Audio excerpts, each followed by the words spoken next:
Spoiler alert, this review will be spoiler heavy and some pictures may be graphic for a younger audience. Viewers' discretion is advised.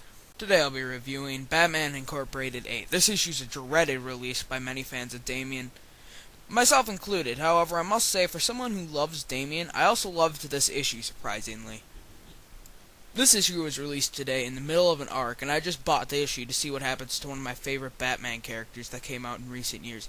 The main concern I had going into this arc is that I thought that Damian's death might be rushed to a fight throughout this whole issue. But however, I was wrong. This issue doesn't feel very rushed and gives plenty of time for Batman and his supporting cast to be in the limelight, as well as Damian, however still focusing on Damian mostly. The plot is Damian jumps into action to help his fellow Batman Inc. members save the city against Talia, as well as Damian's villainous clone Herrick. Herrick was introduced in Batman and Robin 12 as a baby in a growth chamber, and honestly, when the New 52 came along, I figured they'd just sweep him under the rug, and we'd never hear of this Damian 2 again. However, we did see him as an adult due to the accelerated growth in his clone chamber.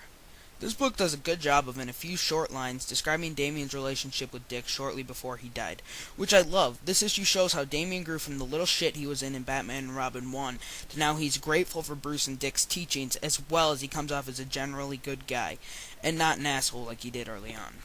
My greatest fear before reading this book is that Grant Morrison would just say screw the character development that he and other writers did and just kill him off like a spoiled asshole. But Morrison proved me wrong. He did it in a tasteful manner that showed that Damian knew what he had to do even at the cost of his own life. The art in this book is great. I love the front cover homaging Batman R.I.P.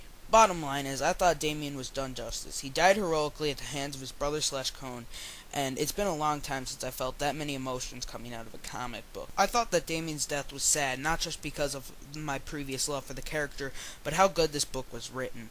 Overall, this book gets a solid 9.5 for the great art, pacing, and doing great character justice. This book definitely makes my top 5 DC books since the New 52 relaunch.